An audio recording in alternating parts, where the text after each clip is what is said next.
கர்த்தருடைய பரிசுத்த நாமத்திற்கு மகிமை உண்டாவதாக.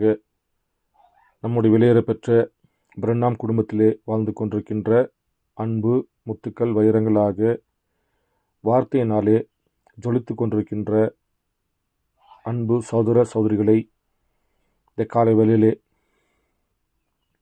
கர்த்தர் தாமே உங்களை அதிகமாக ஆசீர்வதித்திருக்கின்றார்.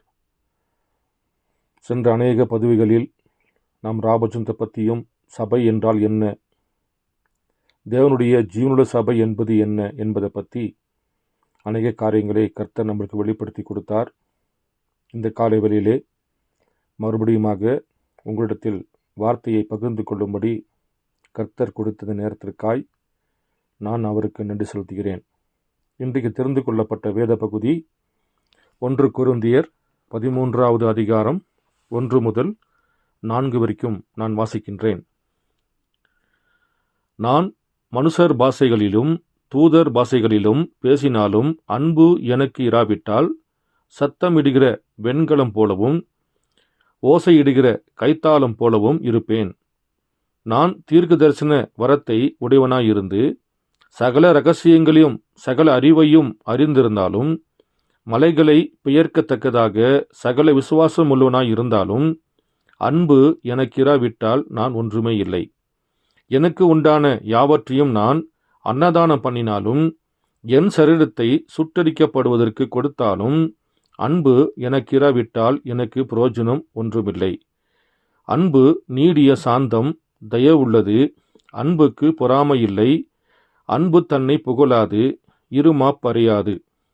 இப்படியாக இந்த 1 கொரிந்தியர் 13வது அதிகாரம் முழுவதும் நாம் வாசிப்போம் என்றால் அன்பு உடைய கிரியைகளை பற்றி தேவன் அருமையான காரியங்களை பவுலின் மூலியமாக தேவன் எழுதி வைத்திருக்கின்றார்.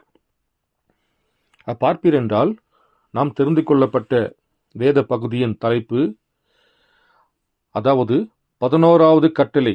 11வது கட்டளை என்பது அன்புதான். தேவன் விலையேறப்பெற்ற செய்தி கொடுத்திருக்கின்றார். இப்போ நீங்கள் பார்ப்பீர் என்றால் மோசே நாட்களில் தேவன் 10 கட்டளையை தேவன் தந்திருந்தார். அந்த 10 கட்டளை பாருங்கள், அது நியாய பிரமாணமாக இருந்தது. அப்போ அந்த நியாய பிரமாணத்திலே வாழ்கிற அந்த காலத்தில் இருந்த ஜனங்களுக்கு, அந்த 12 கோத்திரங்களுக்கு பாருங்கள், மன்னிப்பு கிடையாது. ஏனென்றால் நியாய பிரமாணம் என்றாலே ஒருவனுக்கு தண்டனை தான் கிடைக்கும். அங்கே ஒருத்தனுக்கு மன்னிப்பு கிடைக்காது. ஏனென்றால் ஆட்டுக்குட்டி ரத்தம், ஒரு மிருகத்தின் ரத்தம் தான் அங்கு தெளிக்கப்பட்டது. பாருங்கள், அந்த பழைய ஏற்பாட்டு நாட்களிலே 10 கட்டளைகளை மீறுகிறவன் தண்டிக்கப்படுகின்றான். ஆனால் இன்றைக்கு தேவன் சொல்கிறார் 11வது கட்டளை என்பது அன்பாக இருக்கிறது. பவுல் எழுதுகின்ற பொழுது, நான் மனுஷர் பாஷையில் பேசினாலும் சரி, தூதர்களுடைய பாஷையில் பேசினாலும் சரி, எனக்கு அன்பு இல்லைன்னா ஒன்றுமே இல்லைன்றாரு. நான் தீர்க்கதரிசன வரத்தை உடையவனாக இருந்தாலும் சரி, சகல ரகசியங்களை பெற்றுக்கொண்டிருந்தாலும் சரி, அன்பு இல்லைனா ஒன்றுமேலே என்று சொல்லுகின்றார். அப்போ இந்த அன்புக்கு எப்படிப்பட்ட பவர் என்று நீங்கள் பாருங்கள். அப்போ இந்த 10 கட்டளைகள் கடைபிடித்து வந்த நியாயப்பிரமாண காலங்களிலே அவர்களுக்கு நியாயப்பிரமாணத்தின் முறைமையின்படி ஒருவனுக்கு தண்டனை தான் கிடைக்கும், அவனுக்கு மன்னிப்பு கிடைக்காது. ஆனால் கர்த்தர் நம்ம மீது வைத்திருக்கிற தெய்வீக அன்பினால தான் நமக்கு ஒரு மன்னிப்பு கிடைத்தது. முதலாவதாக ஆதாமின் மூலியமாக தேவன் மனிதனுக்கு பாருங்கள் மரணத்தை கொண்டு வந்தான். பாருங்கள், ஆதாமின் மூலியமாக உலகத்துக்கு மரணம் வந்தது, அங்கே பாவம் நிகழ்த்தப்பட்டது. 2ஆம் ஆதாமாகிய இயேசு கிறிஸ்துவின் மூலியமாக நமக்கு உயிர்த்தெழுதல் கொடுக்கப்பட்டது. முதல் ஆதாமோ மரணத்தை கொண்டு வந்தார். 2வது ஆதாமாகிய வானத்திலிருந்து இறங்கி வந்த ஜீவ அப்பமாகிய இயேசு கிறிஸ்துவின் மூலியமாக அந்த மரணத்திலிருந்து தேவன் நம்மளுக்கு ஒரு ஜீவனை கொடுத்தார். அந்த மரணத்திலிருந்து ஜீவன் கொடுப்பது தான் உண்மையான கிறிஸ்துவின் தெய்வீக அன்பாக இருக்கிறது. பாருங்கள், ரோமர் 13வது அதிகாரம் 10ஆம் வசனத்திலே நான் கொஞ்சம் வாசிக்கின்றேன். ரோமர் 13வது அதிகாரம் 10ஆம் வசனம். அன்பானது பிறனுக்கு பொல்லாங்கு செய்யாது. ஆதலால் அன்பு நியாயப்பிரமாணத்தின் நிறைவேறுதலாக இருக்கிறது. பாருங்கள், உங்களுக்குள்ளே கர்த்தருடைய தெய்வீக அன்பு இருக்கும் என்றால் நீங்கள் நியாயப்பிரமாணத்தை எல்லாமே ஜெயித்து அன்பினாலே பாருங்கள் கிறிஸ்துவுடைய சிந்தையிலே கிறிஸ்துவுடைய பாகமாக நாம் மாற்றப்படுகின்றோம். ஆனால் நியாயப்பிரமாண காலத்திலே ஒருவன் பூமியில இருப்பான் என்றால் அவனுக்கு நிச்சயமாக நியாயப்பிரமாணத்தின்படி அவனுக்கு ஒரு தண்டனை உண்டு, அவனுக்கு மன்னிப்பே கிடையாது. கர்த்தருடைய தெய்வீக அன்பு, இயேசு கிறிஸ்துவாக குமாரனாக அவர் பூமியில பிறந்து அவர் எப்படி ஒரு தாழ்மையாக இருந்தார், ஒரு பொறாமை இல்லாமல் இருந்தார், எப்படி தன்னை தாழ்த்தி கொண்டு தேவனாய் இருந்தவர் மனிதனை தேவனாக மாற்றுவதற்காக அவர் மனிதனானார். பாவிகளை நீதிமானாக தேவ நீதிமானாய் இருந்தவர் பாவிகளைப் போல அவர் கல்வாரி சிலுவையிலே சபிக்கப்பட்ட மரமாகிய அந்த மரத்தினாலே பாருங்கள் அவர் தன் ஜீவனை கொடுத்து அவருடைய விலையேறப்பெற்ற அன்பினாலே நம்மளை மீட்டுக்கொள்வதற்காக தேவன் மனிதனாக மாறி மனிதனை தேவனாக மாற்றுவதற்காகத்தான் தேவன் அந்த தெய்வீக அன்பை நம்மளுக்கு தந்திருக்கின்றார். அந்த தெய்வீக அன்பு தான் இன்றைக்கு அது 11வது கட்டளையாக இருக்கிறது. பாருங்கள் எப்படிப்பட்ட ஒரு காரியத்தை தேவன் வைத்திருக்கின்றார். அப்போ இன்றைக்கு நாம் எந்த வகையான அன்பை கொண்டிருக்கின்றோம்? மனைவி மீது வைக்கிற அன்பு தெய்வீக அன்பு அல்ல. சகோதர சகோதரிகள் மேல் வைக்கிற அன்பு தெய்வீக அன்பு அல்ல. பிள்ளைகள் மேல் வைக்கிற அன்பு தெய்வீக அன்பு அல்ல. அப்போ கர்த்தருடைய அன்பு எப்படியாப்பட்டது என்பதை பற்றி இந்த 11வது கட்டளை என்பது என்ன, அது அன்பு என்று தேவன் விலையேற பெற்ற 3வது வேதாகமத்தில் விலையேற பெற்ற ஒரு செய்தி தந்திருக்கின்றார். அதாவது 11வது கட்டளை 11th commandment வருடம் நீங்கள் பார்ப்பீர் என்றால் மார்ச் மாதம் 2வது தேதி 1960 ஆண்டிலே கொடுக்கப்பட்ட அந்த செய்தியில நான் உங்களுக்கு 2வது பேராவும் 3வது பேராவும் நான் வாசிக்கின்றேன். அன்பு என்றால் என்ன? இன்னைக்கு நாம் குடும்பத்தின் மீது சகோதர சகோதரி மீது இந்த பூமியில ஒரு மனிதன் கொண்டிருக்கிற அன்பு என்பது என்ன, தேவன் நம்ம மேலே வைத்திருக்கிற அன்பு என்பது என்ன, எப்படியாப்பட்ட ஒரு வித்தியாசமான அன்பு என்பதை நாம் பார்க்கலாம். 2வது பேராவை நான் வாசிக்கிறேன். தேவனுடைய இந்த மகத்தான உலகளாவிய சபைக்கு இன்றிரவு தேவைப்படுகின்ற ஒரே காரியம் ஒன்று இருக்கும் என்றால் அது அன்புதான் என்று நான் நினைக்கிறேன். பாருங்கள், இந்த மகத்தான உலகத்திலுக்குள்ள சபைகளுக்கு எல்லாத்துக்கும் நீங்க தேவைப்படுவது அன்புதான். அந்த அன்பு என்பது என்ன? அது கர்த்தருடைய தெய்வீக அன்பா இருக்கிறது. பாருங்கள், பாவியை ரட்சிப்பதற்காக கொண்ட அன்பு, நமக்காக அவர் காயப்பட்டார், அது தெய்வீக அன்பு. நமக்காக அவர் நொறுக்கப்படுகிறார், அதுதான் உண்மையான தெய்வீக அன்பு. அப்போ இன்றைக்கு நாம் வைத்திருக்கிற அன்பு எப்படியாப்பட்ட அன்பு என்பதை பற்றி நான் உங்களுக்கு வாசிக்கின்றேன். இந்த நம்முடைய வரங்களும் மற்றும் நம்முடைய உணர்ச்சி வசப்படுதல்களும் எவ்வளவு நாம் நினைக்கும் அளவிற்கு நாம் செய்தாலும் நமக்கு அவை தேவையில்லை. பாருங்கள், பவுல் சொன்னதை போல நான் எவ்வளவுதான் அந்நிய பாஷை பேசியிருந்தாலும் அல்லது எவ்வளவுதான் தீர்க்கதரிசனோட வரத்தை பெற்றுக்கொண்டிருந்தாலும் அன்பு எனக்கு இல்லைவென்றால் அது ஒன்றுக்கும் உபயோகமில்லை என்று 1 கொரிந்தியர் 13 அதிகாரத்தில் வாசித்தோம். பாருங்கள், நாம் இந்த நம்முடைய வரங்களும் நம்முடைய உணர்ச்சி வசப்படுதல்களும் எவ்வளவாக நாம் நினைக்கும் அளவிற்கு நாம் செய்திருந்தாலும் நமக்கு அவை தேவையில்லை. அவை மிகவும் அற்புதமானவைதான். அவைகளுக்காக நாம் தேவனை ஸ்தோத்தரிக்கிறோம். ஆனால் அந்த வரங்கள் அன்பினால் ஆளுகை செய்யப்படவில்லை என்றால் அவை பயனுள்ளதாக இருக்காது. அப்ப இன்னைக்கு மனிதனோட அன்பு எப்படியாக இருக்கிறது? நேசிப்பவர் தான் நேசிப்பார்கள். ஒருவர் யார் நமக்கு உதவி செய்கிறார்களோ அவர்கள் மாத்திரம்தான் உதவி செய்வார்கள். ஒருவர் பணத்தை திருப்பி கொடுப்பார் என்று உங்கள் நம்பிக்கை வந்தால்தான் அவரிடத்தில் நீங்கள் அவர்களுக்கு உதவி செய்து ஒரு பணத்தை கொடுத்து இவர் கொடுத்துருவாரு தந்துருவார் என்று அவர் மேல் நம்பிக்கை இருந்தால் மாத்திரம்தான் நீங்கள் ஒருவருக்கு உதவி செய்வீர்கள். ஆனால் வேதம் சொல்கிறது, உங்களை பகைக்கிறவர்கள் நீங்கள் நேசிக்க வேண்டும் என்றும், அதுதான் உண்மையான அன்பு என்று வேதம் சொல்கிறது. அதுதான் கிறிஸ்துவின் தெய்வீக அன்பு என்று வேதம் சொல்கிறது.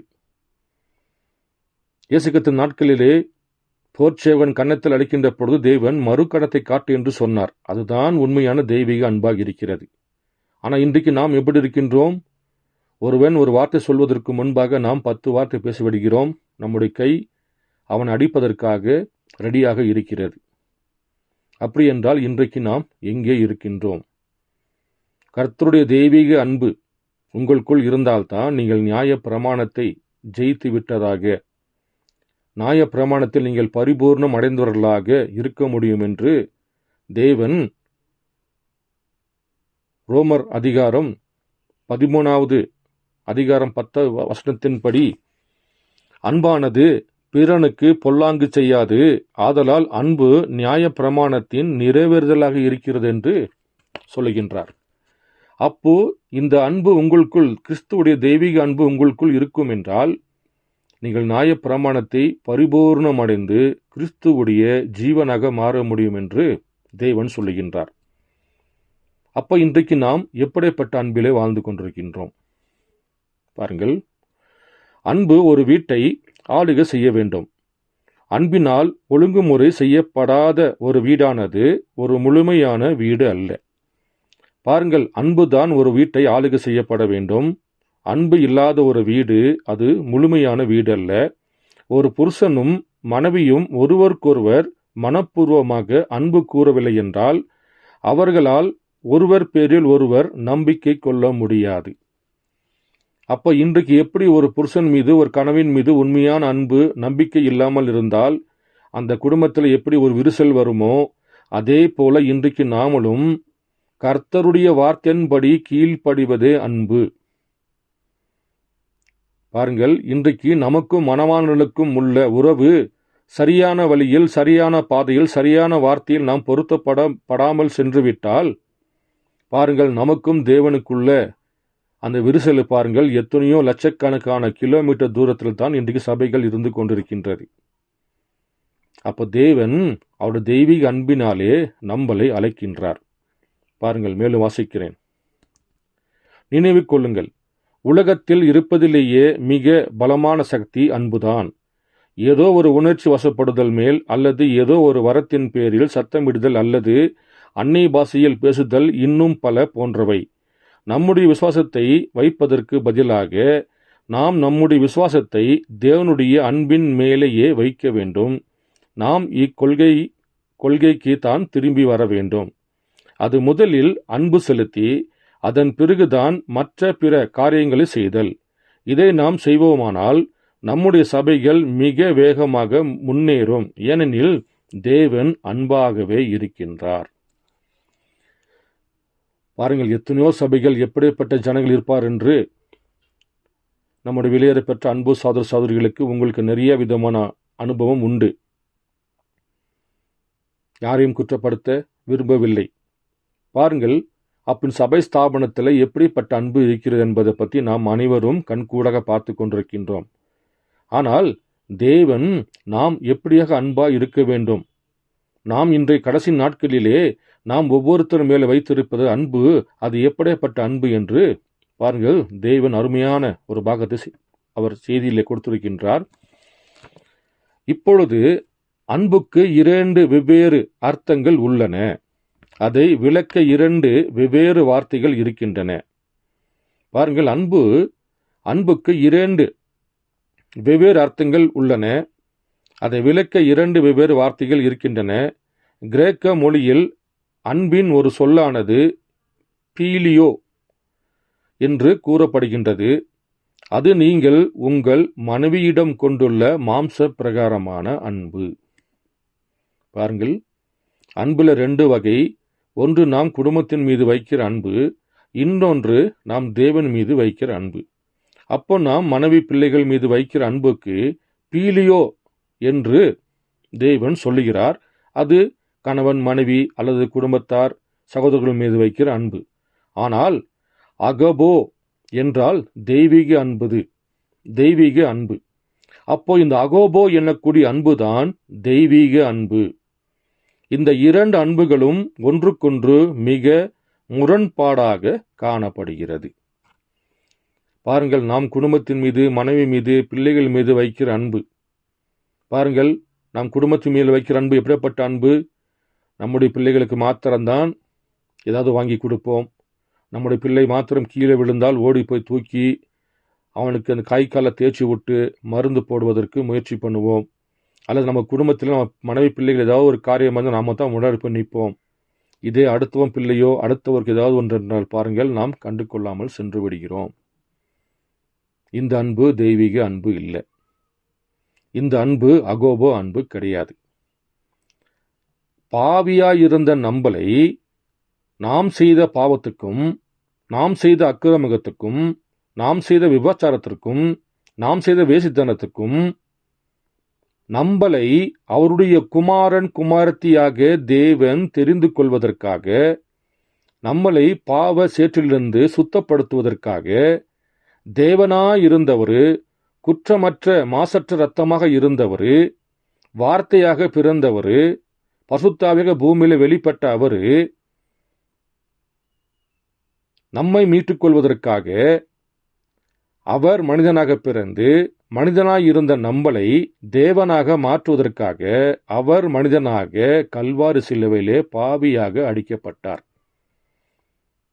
மரணத்தில் சென்று கொண்டிருந்த நம்மளை நித்திய ஜீவனை பெற்றுக்கொள்வதற்காக அவர் மரணத்தை ஏற்றுக்கொண்டார்.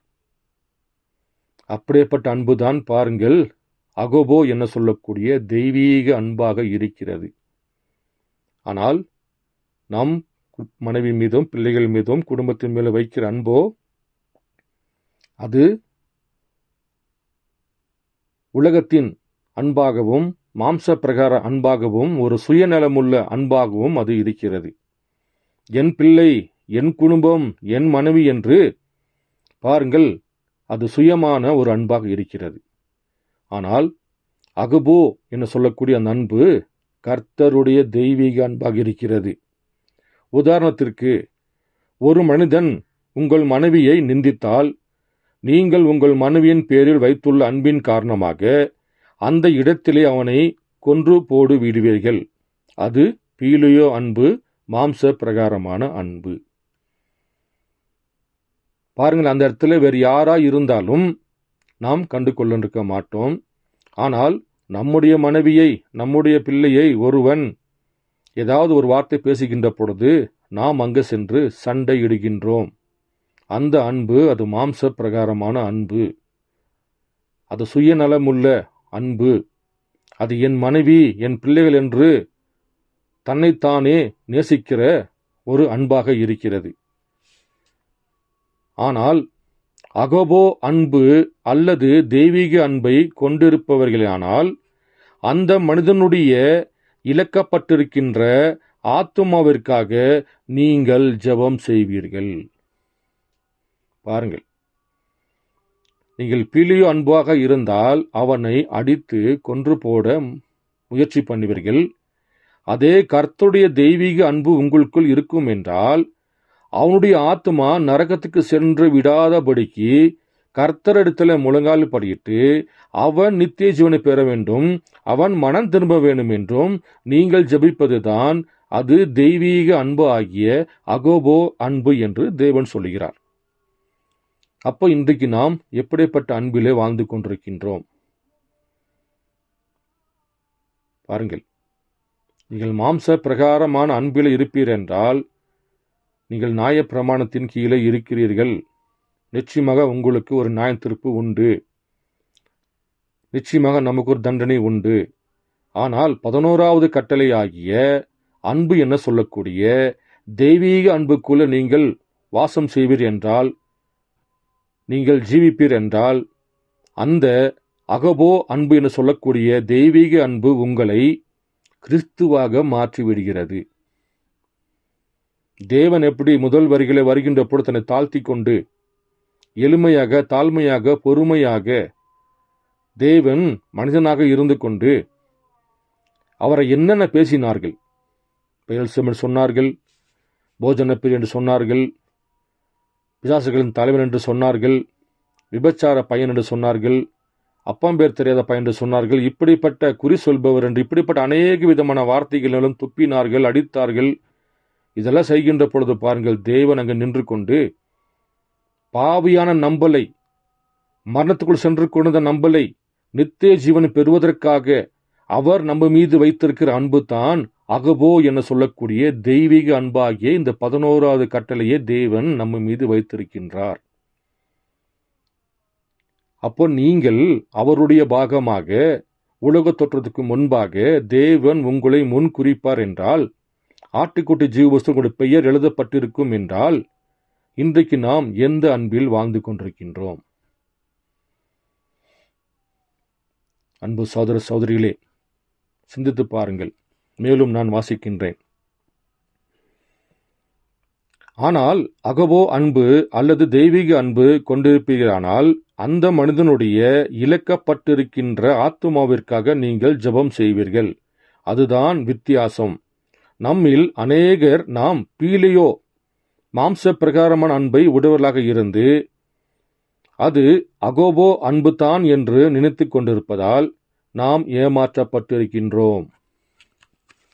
பாருங்கள், நானும் மற்றவரை நேசிக்கிறேன், நானும் சர்ச்சுக்கு செல்லுகிறேன், நானும் பைபிள் படிக்கிறேன், காணிக்கை தருகிற சமூகத்தை கொடுக்கிறேன், நான் நீதிமானா இருக்கிறேன் என்று பாருங்கள், நீங்கள் மாம்ச பிரகாரமான பீலியோ அன்புக்குள்ளே இருந்து கொண்டு நாங்கள் அகோபோ என சொல்லக்கூடிய தேவனுடைய அன்பில் வாழ்ந்து கொண்டிருக்கிறோம் என்று சொல்லி பாருங்கள், நம்மை நாமே ஏமாற்றி கொண்டிருக்கின்றோம். உங்கள் பகைக்காரர்களை நேசிப்பதுதான் கர்த்தருடைய தெய்வீக அன்பாக இருக்கிறது. உங்களுக்கு ஒருவர் துரோகம் செய்கின்ற பொழுது அவருக்காக நீங்கள் ஜெபிப்பதுதான் இன்றைக்கு தெய்வீக அன்பாக இருக்கிறது. ஒருவன் நரகத்து செல்லக்கூடிய ஒரு பாவம் செய்கின்ற பொழுது, அதை குற்றப்படுத்துகின்ற பொழுது அவன் நீங்கள் கேலி கிண்டல் செய்யாதபடிக்கு அவனுக்காக நீங்கள் மனம் திரும்ப வேண்டும் என்றும், அவனுடைய ஆத்மா நரக செல்லாதபடிக்கு ஆண்டவரே அவன் நித்திய ஜீவனை பெற்றுக்கொள்ள வேண்டும் என்றும் அவனுக்கு நீங்கள் ஜெபம் செய்து அவனுக்காக நீங்கள் முழங்கால் படுவதுதான் இன்றைக்கு அகபோ என சொல்லக்கூடிய தேவனுடைய தெய்வீக அன்பாக இருக்கிறது. ஆனால் இன்றைக்கு நாம் எங்கே நின்று கொண்டிருக்கின்றோம்? நான் இவ்வளவு படித்திருக்கிறேன், நான் சபைகளை இவ்வளவு செல்கின்றேன், இரவும் பகலுமாக வேதத்தை வாசிக்கின்றேன், வீட்டில் எப்போதும் செய்து ஓடிக்கொண்டிருக்கிறது அப்படின்னு சொல்லிக்கிட்டு பாருங்கள், நாம் பீலியோ அன்பில் இருந்து கொண்டு நாம் அகோபோ அன்பில் இருக்கிறோம் என்று நாம் நம்மை நாமே ஏமாற்றிக் கொள்கிறோம். பாருங்கள், மேலும் வாசிக்கிறேன். நம்மில் அநேகர் நாம் பீலியோ மாம்ச பிரகாரமான அன்பை உடையவராக இருந்து அது அகோபோ அன்பு தான் என்று நினைத்து கொண்டிருப்பதால் நாம் ஏமாற்றப்பட்டிருக்கின்றோம். பீலியோ அன்பு அறிவு பிரகாரமானதாய் இருக்கின்றது, ஆனால் அகோபோ அன்போ இருதயத்திலிருந்து வருகின்றது. பாருங்கள், பீலியோ அன்பு என்பது மாம்ச பிரகாரம் அன்பு மனிதனின் அறிவுபூர்ணமான அன்பினாலே வருகிற அன்பாக இருக்கிறது. ஆனால் அகபோ அன்போ இருதயத்திலிருந்து வருகின்றது. அதனால்தான் தேவன் உங்கள் இருதயமே நான் தங்குகிற ஆலயம் என்று சொல்கின்றார். அதான் தேவன் லவோதிக சபையுடைய கதவை ஆகிய இருதயத்தை தட்டினார். வெளிப்படுத்தல் புஸ்தகம் 3ஆம் அதிகாரம் 20ஆம் வசனத்தின்படி, இதோ வாசல் பல் என்று கதவை தட்டுகிறேன், ஒருவன் கதவை திறந்தால் அவனிடத்தில் நான் போஜனம் பானம் பண்ணுவேன், அவனும் என்னுடன் போஜனம் பானம் பண்ணுவேன் என்று தேவன் லவோதிகா கதவை தட்டவில்லை. லவோதிகா சபையிலே வாழ்ந்து கொண்டிருக்கின்ற அன்பு சகோதர சகோதரிகளுடைய இருதயத்தின் கதவை தட்டுகின்றார். இந்த மாம்ச பிரகான அன்பை விட்டுட்டு இந்த விலையேற பெற்ற அகபோ சொல்லக்கூடிய கர்த்தருடைய தெய்வீக அன்புக்குள்ள வாருங்கள். அப்படி நீங்கள் வருகின்ற பொழுது நான் உங்களை அதிசயம் காண வைப்பேன். இன்றைக்கு வெளிப்பட்ட தேவனை உங்களுக்கு காண்பிக்க வைப்பேன். அக்னி ஸ்தம்பத்தில் வெளிப்பட்ட தேவனை காண்பிக்க வைப்பேன் என்று தேவன் நம்முடைய இருதயத்தின் கதவை தட்டினார். ஆனால் நாமளோ மாம்ச பிரகாரமான அன்பாகிய பீலியோ அன்புக்குள்ளே சென்று விட்டோம். நாம் சரியாக இருக்கின்றோம், நாம் செய்தி வாசிக்கின்றோம், எங்களுக்கும் படிக்க தெரியும், நானும் அதிக செய்து வாசிக்கிறேன் என்று சொல்லி பாருங்கள், கர்த்தருடைய வார்த்தையை மறுதலித்து மாம்ச பிரகாரமான பீலியோ அன்புக்குள்ளே சென்று விட்டோம். ஆனால் கர்த்தரோ லவோதிக்கா சபையின் அன்பு சகோதரருடைய இருதயங்களை தட்டி கொண்டு இந்த விலையேற பெற்ற அகபோ அன்பை பெற்றுக்கொள்ள வேண்டும் என்று தேவன் அவருடைய வார்த்தையாகிய இந்த நித்திய ஜீவன் பெற்றுக்கொள்கிற வார்த்தையை தேவன் நமக்கு கொண்டு வந்து தந்திருக்கின்றார். நாமளோ சபை ஸ்தாபன கோட்பாடுகள், மனிதன் எண்ணங்கள், பாரம்பரியங்கள் சென்று கொண்டு கர்த்தருடைய வார்த்தை கொஞ்சம் மாத்திரமே ஏற்றுக்கொண்டு மற்ற வார்த்தைகளை நாம் மறுதலித்து விடுகின்றோம். அப்படி மறுதலித்து விடுகின்ற பொழுது நமக்குள்ளே அகபோ என சொல்லக்கூடிய கர்த்தருடைய தெய்வீக அன்பு நம்மளுக்குள் இல்லாமல் நாம் பீலியோ அன்புக்குள்ள வாழ்கிறோம் என்பதை நாம் அறிந்து கொள்ளாமல் நம்மை நாமளே ஏமாற்றிக் கொண்டிருக்கின்றோம். பாருங்கள், மேலும் வாசிக்கிறேன்.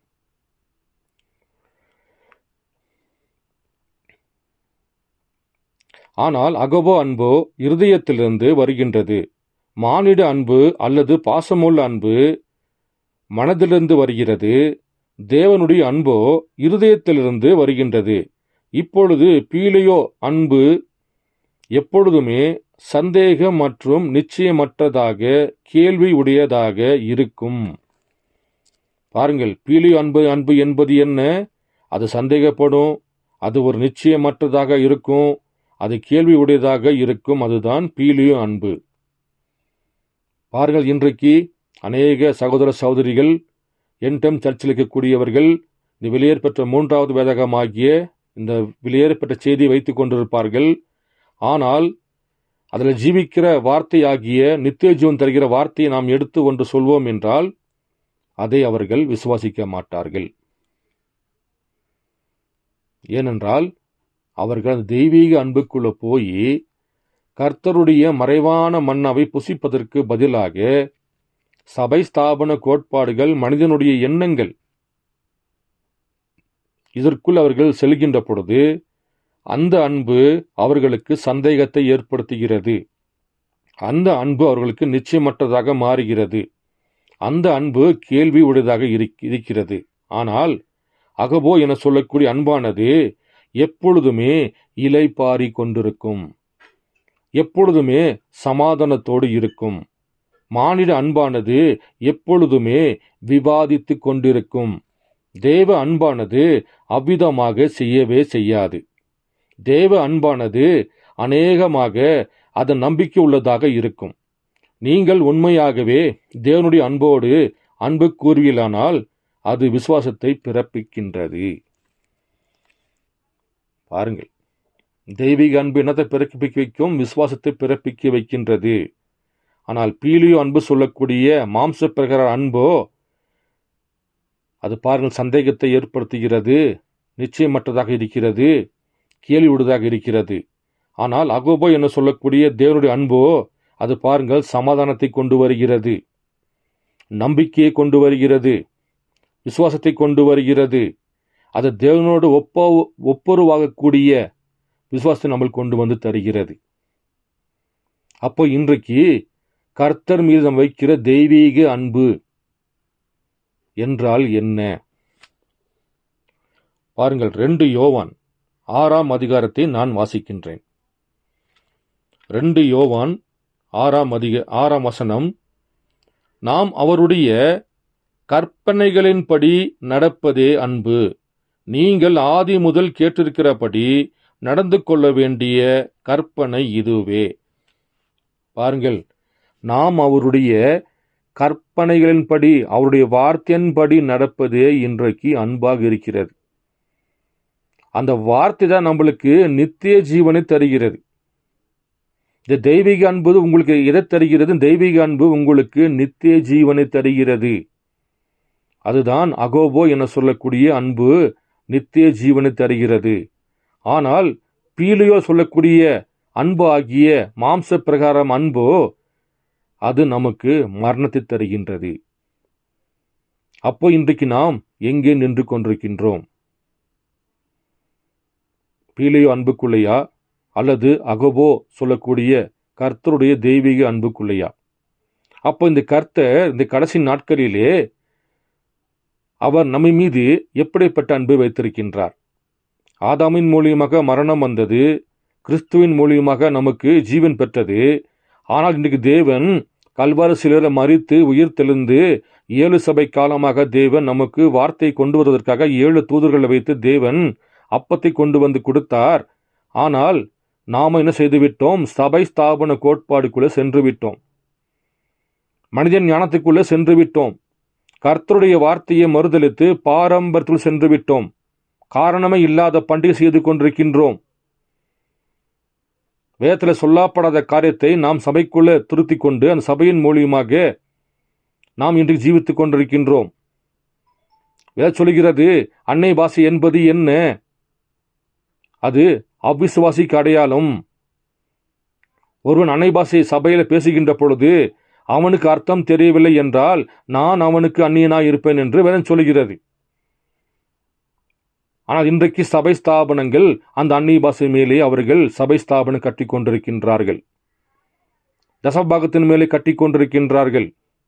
காணிக்கின் மீது கட்டி கொண்டிருக்கின்றார்கள். தேவன் சொல்லி அதெல்லாம் லார்ஜி, அந்த சபை லார்ஜி. வார்த்தையினாலே உலக தோற்றத்துக்கு முன்பாக தேவன் யாருக்குள்ள தெய்வீக அன்பை வைத்திருக்கிறாரோ அந்த தெய்வீக அன்பை பெற்றுக்கொண்டிருக்கின்ற ஒவ்வொரு பிள்ளைகளும் கர்த்தருடைய பாகமாகிய ஜீவனுள்ள தேவனுடைய சபையாக அது இருக்கின்றது. அவர்களுக்குள் மாத்திரமே தேவன் இந்த தெய்வீக அன்பாகிய அகபோ அன்பு என சொல்லக்கூடிய வார்த்தையின்படி கீழ்ப்படுகிற அன்பை தான் கர்த்தர் அவருடைய மனவாட்டிக்குள்ளே வைத்திருக்கின்றார். அப்படி என்றால் இன்றைக்கு நாம் எங்கே இருக்கிறோம்? கர்த்தருடைய வார்த்தையின்படி கீழ்ப்படிவது அன்பு. என் வேத வார்த்தைகள் நீங்கள் ஆராய்ந்து பாருங்கள், அதில் தான் உங்களுக்கு நித்திய ஜீவன் உண்டு என்று தேவன் சொல்லியிருக்கின்றார். அப்போ இன்றைக்கு நாம் எங்கே இருக்கின்றோம்? வேத வார்த்தைகளை நாம் ஆராய்ந்து பார்க்கலாமா? பாருங்கள், நான் மேலும் வாசிக்கின்றேன்.